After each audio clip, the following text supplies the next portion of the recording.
एक अयस्क है। किसका है दोस्तों? मोनाजाइट, आपको ये बताना है। जल्दी से बताइए आंसर क्या होगा यहां पे।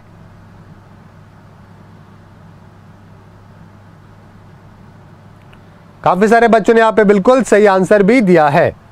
ठीक है, चलिए यहां पे आंसर क्या हो जाएगा। देखिए थोरियम आपका बिल्कुल सही आंसर हो जाएगा। मेजर प्रोडक्शन की बात करें तो केरला के अंदर जो है इंडिया में मिलता है। यूरेनियम को ही अपग्रेडेड वर्जन है, एक तरीके से सिल्वरी व्हाइट कलर का होता है, बिल्कुल सिल्वर व्हाइट कलर का होता है। और ठीक है, यूरेनियम को एडवांस जो है वो थोरियम के तौर पे काम में लिया जा रहा है। तो यहाँ पे सी आपका सही आंसर होगा। थोरियम दोस्तों नेचुरली अकरिंग है और इसको जैकब के द्वारा पता किया गया था 1828 के अंदर। ये कौन है? एक स्वीडिश साइंटिस्ट है। ठीक है, तो थोर जो गॉड होता है थंडर के, उनके नाम पे इसको रखा गया था। समझ गए? 3 गुना ज्यादा जो है यूरेनियम से ये पाया जाता है। और भारत में कहां पे? केरला के अंदर प्रचुर मात्रा में ये मिलता है। ये बात भी आपको ध्यान रखनी है। UNFCCC दोस्तों किससे संबंधित है, ये आपको बताना है। और साथ में कर दो शेयर वीडियो को ताकि और भी बच्चे देख सके। UNFCCC के बारे में आपको बताना है किससे संबंधित है। United Nations framework convention on climate change, ये इसकी फुल फॉर्म है। एक इंटरनेशनल एनवायरमेंटल ट्रीटी है जो कि 1992 के अंदर साइन करी गई थी। ठीक है, अर्थ समिट हुआ था ना रियो के अंदर। क्या हुआ था? अर्थ समिट, जिसको अपन क्या बोलते हैं? रियो समिट भी कहते हैं। 1992 के अंदर वहां इसको अडॉप्ट किया गया था। समझ गए? और मोटिव क्या है? प्राइम ऑब्जेक्टिव क्या है? ग्रीन हाउस गैसेस के कंसंट्रेशन को कम करना दुनिया के अंदर। ये इसका क्या है? ठीक है, ये इसका मोटिव है। समझ गए? यानी कि कुल मिलाकर के बात करें तो एनवायरनमेंट को ध्यान रखने का प्राइम मोटिव है। दुनिया के 50 ज्यादा देशों ने जो है इसको रेक्टिफिकेशन जो है इसका कर रखा है। आंसर यहां पे हो जाएगा आपका क्लाइमेट चेंज, जलवायु परिवर्तन को लेकर। समझ गए? तो ये बात भी आपको यहां पे ध्यान रखनी है। अभी भी एक डेजर्टिफिकेशन को लेकर भारत में भी हुआ था, याद है ना? कहां पे हुआ था ये समिट? ये हुआ था अपने नोएडा के अंदर। समझ गए? दिन में 1 बजे जो करंट अफेयर की क्लास होती है उसको भी ज्वाइन किया करो। काफी सारे क्वेश्चंस है जो कि अपन कवर करते हैं, वो भी आपके एग्जाम के लिए काफी इंपॉर्टेंट है। एनटीपीसी में करंट अफेयर के बहुत सारे सवाल आएंगे। समझ गए? ये देख सकते हो आप 1992 के अंदर इसको अडॉप्ट किया गया था। नेक्स्ट सवाल है, निम्नलिखित में से कौन सा राज्य 7 बहनों का सदस्य नहीं है? 7 सिस्टर जो है दोस्तों किसको नहीं मानते हैं, ये आपको बताना है। ठीक है, और लवकुश परिहार का जो बर्थडे, हैप्पी बर्थडे लवकुश।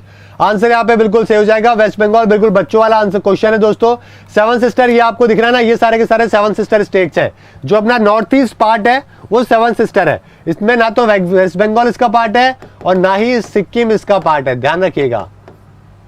ठीक है, बाकी सब आपको मालूम है। अरुणाचल प्रदेश आपको ऑर्डर में ध्यान रखना है। अरुणाचल, नागालैंड, मणिपुर, मिजोरम, त्रिपुरा, मेघालय और आसाम। सबसे पहले अरुणाचल प्रदेश की बात करें तो सीएम आपको मालूम है। गवर्नर सीएम की बात करें तो सीएम कौन है? अभी यहाँ पे पेमा खांडू जी। गवर्नर कौन है? BD मिश्रा जी। आगे बात करें नागालैंड के, नागालैंड के सीएम गवर्नर बताओ भाई। सीएम है निफ्यूरियो और गवर्नर कौन है नागालैंड के? रवि। आगे मणिपुर की बात करें तो मणिपुर के सीएम और गवर्नर बताओ जल्दी से। सीएम कौन है मणिपुर के? ठीक है, जल्दी से बताइए। नजमा जी तो यहाँ पे कौन है? ठीक है, नजमा जी तो यहाँ पे कौन है? गवर्नर है। और मणिपुर के सीएम कौन है? जल्दी से बताओ भाई। हाँ, बीरेन सिंह, बिल्कुल ठीक है। बीरेन सिंह और नजमा यहाँ पे गवर्नर है। मिजोरम की बात करें, बताइए मिजोरम के सीएम और गवर्नर। मिजोरम के बारे में, मिजोरम की कैपिटल क्या है? आइजॉल। जोरंगथंग है ना, जोरंगथंग। जोरंगथंग तो कौन है? सीएम है। और गवर्नर की बात करें तो जगदीश मुखी यहाँ पे गवर्नर है। जगदीश मुखी दोस्तों यहाँ के भी है और साथ में आसाम के भी है। समझ गए? आसाम और यहाँ के दोनों के हैं। त्रिपुरा की बात करें, त्रिपुरा के बता दो सीएम और गवर्नर। त्रिपुरा,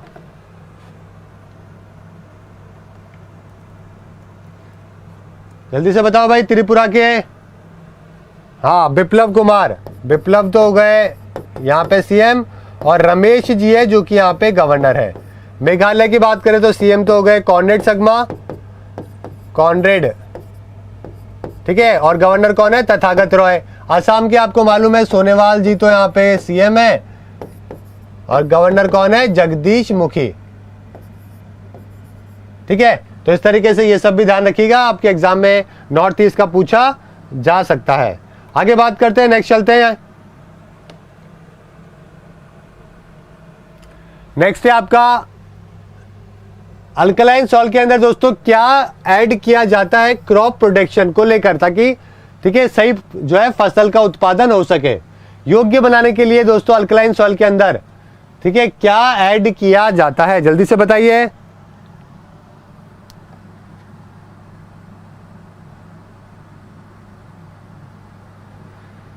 आंसर करो भाई जल्दी से। आंसर यहाँ पे क्या हो जाएगा? यहाँ पे हो जाएगा आपका जिप्सम। जिप्सम है जो कि यहाँ पे काम में लिया जाता है, ठीक है। ये आप देख सकते हो, कैल्शियम सल्फेट भी कहते हैं हम इसको, और ये क्या है? सेडिमेंट्री रॉक से हमको मिलता है, ठीक है। चलिए नेक्स्ट है CRR के अंदर C क्या है? CRR 4% कैश है जो कि रखना पड़ता है बैंकों को अपने पास में, ठीक है। इसको बोलते हैं अपन cash reserve ratio. Cash reserve ratio कितना है अभी? 4%। तो आंसर क्या हो जाएगा? कैश आपका सही आंसर हो जाएगा, ठीक है। आरबीआई के पास में कैश जो है वो इतना मेंटेन किसी भी बैंक को करना पड़ता है। नगद आरक्षित अनुपात है जो अपन इसको कहते हैं। नेक्स्ट है शाहजहां का मयूर सिंहासन भारत से कौन लूट कर ले गया था? जल्दी से बताइए, जल्दी से आंसर करिए।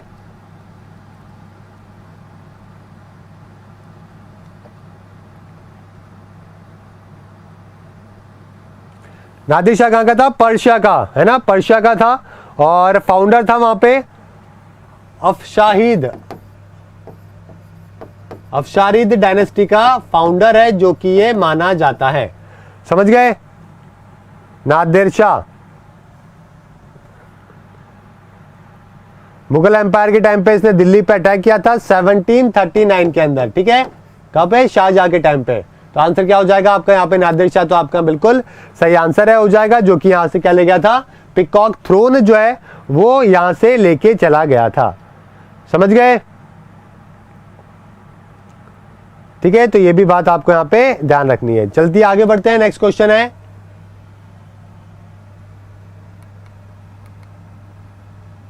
ठीक है। वैसी कृषि जिसके खेती के साथ साथ पशुपालन भी किया जाता है उसे क्या कहते हैं? बताओ, ये पशुपालन और खेती दोनों एक साथ हो जाए तो उसको क्या कहते हैं?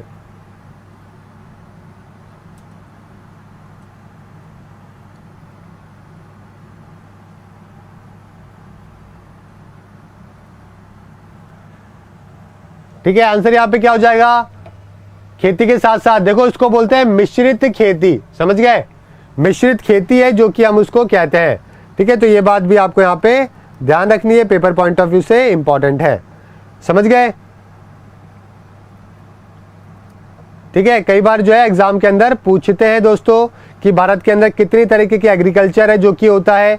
एक होता है झूम, यहाँ पे लिख रहा है ना, झूम कृषि। इसका मतलब क्या होता है कि भाई पहले जमीन को क्लीन किया जाता है एग्रीकल्चर के लिए, है ना, और जब एक जमीन पे पूरी तरीके से काम में ले ली जाती है तो दूसरी जगह पे जाके वापस से खेती बाड़ी करते हैं, ठीक है। तो इस तरीके से खेती को अपन झूम खेलते हैं। समझ गए? बाकी सब तो आपको मालूम ही है, ये सब तो सिंपल है, ठीक है। चलिए, ठीक है, इंटेंसिव का मतलब बता दो भाई। वैसे गहन कृषि होती क्या है? गहन कृषि के अंदर क्या होता है? मैक्सिमम प्रोडक्शन जो है एक एरिया के अंदर किया जाता है, ठीक है। एक बार में एक क्रॉप से ज्यादा प्लस यहाँ पे प्रोडक्शन है जो कि गहन कृषि के अंदर किया जाता है। काफी ज्यादा पैसा, काफी ज्यादा लेबर है जो कि जरूरत पड़ती है, और ऐसे एरिया में होती है जो कि बहुत ज्यादा डेंसली पॉपुलेटेड होता है, बहुत ज्यादा जहां पे जनसंख्या होती है। समझ गए? एक्सटेंसिव की बात करें तो ये थोड़ा सा लार्ज एरिया के ऊपर होता है, ये थोड़ा मॉडर्न तरीका है, ये थोड़ा सा क्या होता है? मॉडर्न तरीका है खेती बाड़ी करने का। समझ गया? Extensive irrigation, okay. और इसके अंदर क्या होता है? सिर्फ और सिर्फ एक ही क्रॉप है जो कि साल भर के अंदर उगाया जाता है, ठीक है। बिल्कुल उस तरीके का उल्टा होता है यहाँ पे लैंड लेबर भी आपको व्यापक कृषि के अंदर कम चाहिए होती है। ठीक है, यूएसए, कनाडा, रशिया, ऑस्ट्रेलिया, यहाँ पे आपको ये वाली ही देखने को मिलती है। एक्सटेंसिव फार्मिंग है जो कि आपको देखने को मिलती है। ठीक है, चलिए आगे बढ़ते हैं दोस्तों, नेक्स्ट चलते हैं। नेक्स्ट है, निम्नलिखित में से किस राज्य से कर्क रेखा नहीं गुजरती है? बहुत ही सिंपल सा सवाल है। यहाँ पे अगर हम बात करें तो आपका आंसर क्या हो जाएगा? मणिपुर आपका बिल्कुल सही आंसर हो जाएगा। ठीक है, आप देख सकते हैं दोस्तों 8 राज्यों से होके गुजरती है। राजस्थान, मध्य प्रदेश, छत्तीसगढ़, झारखंड, वेस्ट बंगाल, त्रिपुरा और मिजोरम। ठीक है, मणिपुर इसके अंदर नहीं है। अगला सवाल है, मौर्य प्रशासन में यहाँ पे सत्रिदाता कौन थे? ये आपको बताना है। सन्निदाता कौन थे? सन्निदाता किसको कहा जाता था मौर्यास के टाइम पे? ये आपको बताना है। और वीडियो को शेयर कर दो भाई, ताकि और भी बच्चे देख सके। व्हाट्सएप पे, ग्रुप पे, सब जगह पे शेयर कर दो। ये क्वेश्चंस आपको देश के हर एक एग्जाम में देखने को मिलेंगे। आप करते रहो बोलने के लिए रेलवे की तैयारी, लेकिन जीके जो है वो हर एग्जाम में आती है। आंसर यहाँ पे क्या हो जाएगा? भंडार अधिकारी जो ट्रेजरी ऑफिसर है, ठीक है, उसको हम यहाँ पे सन्निदाता कहा करते थे। रेवेन्यू ऑफिसर कौन थे? समाहर्ता हुआ करते थे। ठीक है, ये दोनों चीजें आपको यहाँ पे ध्यान रखनी है। अगला सवाल, प्रथम जैन संगति जो कि पाटलिपुत्रा में आयोजित हुई थी, उसके अध्यक्ष कौन थे? ठीक है, पहली जो जैन काउंसिल हुई थी दोस्तों, उसके अध्यक्ष कौन थे? ये आपको बताना है।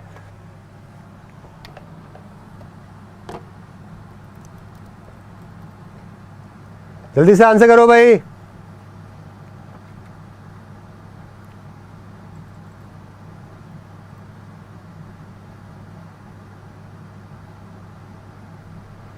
आंसर करिए जल्दी से।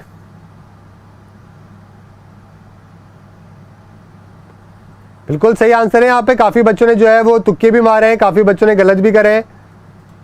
ठीक है, देखो एक तो पाटलिपुत्रा में, वल्लभी में हुई थी काउंसिल है ना, एक पाटलिपुत्रा में हुई थी।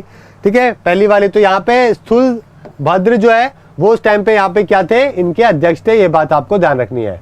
ठीक है, ये देखिए पहली वाली जो है वो पाटलिपुत्रा में कराई गई थी स्थूल भद्र के टाइम पे 300 BC के अंदर। और सेकंड वाली कहाँ पे करवाई गई थी दोस्तों?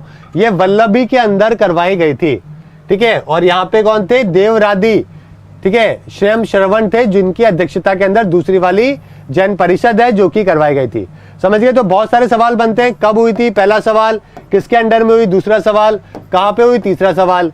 दूसरी वाली जो है वो कहां पे हुई? चौथा सवाल। और किसकी अध्यक्षता में हुई? पांचवा सवाल। तो 5 क्वेश्चन है जो कि यहां से आपके एग्जाम में बन सकते हैं। ठीक है, नेक्स्ट सवाल, निम्नलिखित में से, ठीक है, बार किसकी इकाई है? बार बताओ भाई।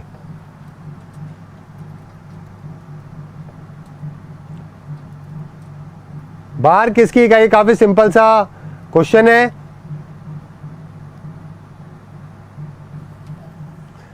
आंसर हो जाएगा क्या? एटमॉस्फेरिक प्रेशर, वायुमंडलीय दबाव। जो एटमॉस्फेयर का जो प्रेशर लगता है उसको अपन बार के अंदर रिप्रेजेंट करते हैं। इसको अपन बैरोमेट्रिक प्रेशर भी कहते हैं।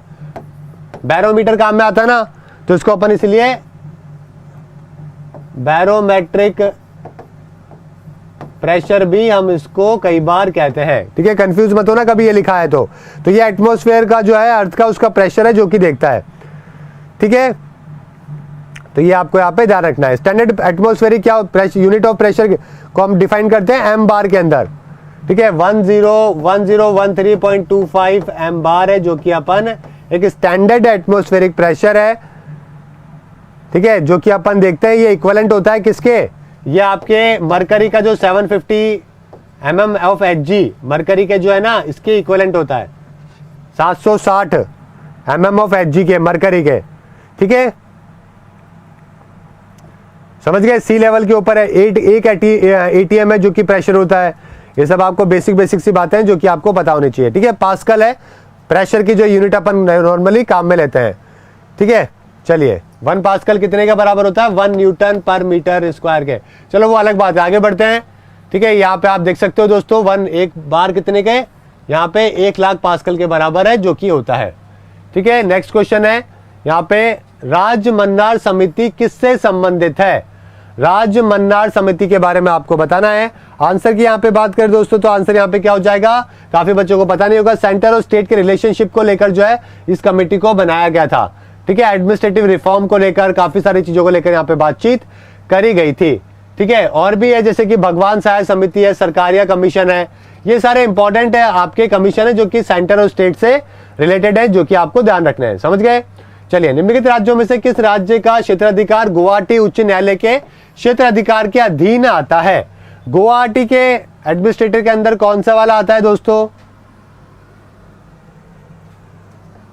आंसर यहां पे क्या हो जाएगा? आंसर यहां पे हो जाएगा आपका मिजोरम। देखो मिजोरम के अंदर तो यहां पे आप देख सकते हो दोस्तों। ठीक है, मिजोरम का त्रिपुरा गुवाहाटी जो हाईकोर्ट है उसके अंदर जो है मिजोरम का जुरिडिक्शन भी आता है। इसके अलावा 2013 के अंदर नए हाईकोर्ट है एमएमटी के अंदर इंप्लीमेंट करेगा, एमएमटी मेघालय, मणिपुर और त्रिपुरा के अंदर। समझ गए। मिजोरम वाला जो है वो गुवाहाटी के अंदर में आता है, ये बात आपको ध्यान रखनी है। ठीक है, चलिए, दक्षिण अफ्रीका की प्रशासनिक राजधानी क्या है? 3 राजधानी है दक्षिण अफ्रीका की, आप सभी को मालूम है। और जब हम बात कर रहे हैं प्रशासनिक की तो प्रिटोरिया आपका यहाँ पे बिल्कुल सही आंसर हो जाएगा। ठीक है, ये तीनों की तीनों उसकी राजधानी है दोस्तों। यहाँ पे आप देख सकते हैं प्रिटोरिया, केप टाउन और ब्लैमफेंटाउन। प्रिटोरिया जो है वो उसकी एडमिनिस्ट्रेटिव कैपिटल है। समझ गए। ये सब भी आपको यहाँ पे ध्यान में रखना है। ठीक है, कोई एक और कैपिटल भी बता दो। कैपिटल क्या, करेंसी बता दो अफ्रीका की। हाँ, साउथ अफ्रीकन रैंड है जो कि वहां पे करेंसी है, और रामफोसा जी है जो कि वहां पे प्रेसिडेंट है, जो कि वहां पे बना रखे हैं। ठीक है, चलिए, और यहाँ के जुडिशरी कैपिटल, ये देखो ये यहाँ पे जुडिशरी है, ये भी ध्यान रखिएगा। ये यहाँ के जुडिशरी कैपिटल है ब्लैमफिंगटन, और एडमिनिस्ट्रेटिव मैंने आपको बताई दी, और एग्जीक्यूटिव कौन सी है? प्रिटोरिया, ये इसकी एग्जीक्यूटिव है। ठीक है, और केप टाउन कौन सी है इसकी? केप टाउन इसकी लेजिस्लेटिव है।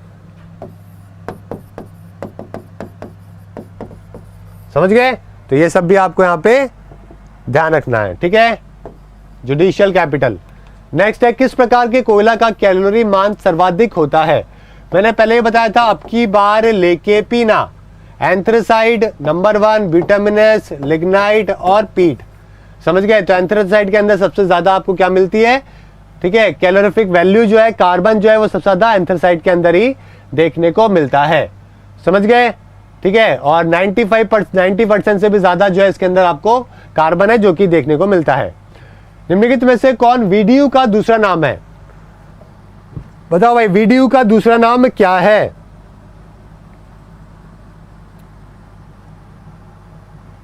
आंसर क्या हो जाएगा आपका? वीडियो क्या है? मॉनिटर को ही तो बोलते हैं यार, विजुअल डिस्प्ले यूनिट को क्या बोलते हैं? मॉनिटर भी कहते हैं। काफी सिंपल सा क्वेश्चन था। दूसरा गोलमेज सम्मेलन के समय भारत के वायसरॉय कौन थे? दूसरा गोलमेज सम्मेलन, 3 राउंड टेबल कॉन्फ्रेंसेस आप सभी को मालूम है। अक्सर पेपर के अंदर जो है पूछते हैं गांधी जी ने किसके अंदर पार्टिसिपेट किया था? याद है ना? महात्मा गांधी जी ने कौन सा किया था? सेकंड राउंड टेबल कॉन्फ्रेंस जो थी सितंबर से दिसंबर के बीच में जो हुई थी 1931 के अंदर, उसके अंदर जो है पार्टिसिपेट किया था। ठीक है, नवंबर, देखो पहली वाली जो थी वो हुई थी आपके नवंबर 1930 से लेकर जनवरी 1931। सेकंड वाली जो हुई थी वो 1931 के अंदर आपका सितंबर स्टार्ट हो गया था उस टाइम पे, सितंबर से लेकर दिसंबर 1931 में हुई। और तीसरी वाली जो है दोस्तों वो जस्ट उसके बाद में ही हुई थी। ठीक है, थर्ड वाली जो है वो आपके कब हुई? जस्ट उसके बाद, यानी कि नवंबर के अंदर। नवंबर से अगले साल जो आया था दिसंबर 1932 के अंदर करवाई गई थी। ठीक है, गांधी जी वाली ये वाली है, और यहाँ पे आंसर उस टाइम पे सेकंड की बात करें तो वेलिंगटन आपका यहाँ पे बिल्कुल सही आंसर होगा। ठीक है, चलिए अगला सवाल देखते हैं। ये देख सकते हो आप, लंदन के अंदर सितंबर 1931 के अंदर कांग्रेस और की तरफ से, और वहां पे एरविन का पैक्ट भी हुआ था, उसके बाद में उन्होंने उसको अटेंड किया था। मार्टिन लूथर ऑफ इंडिया किसको कहा जाता है? जल्दी से बताइए, मार्टिन लूथर ऑफ इंडिया।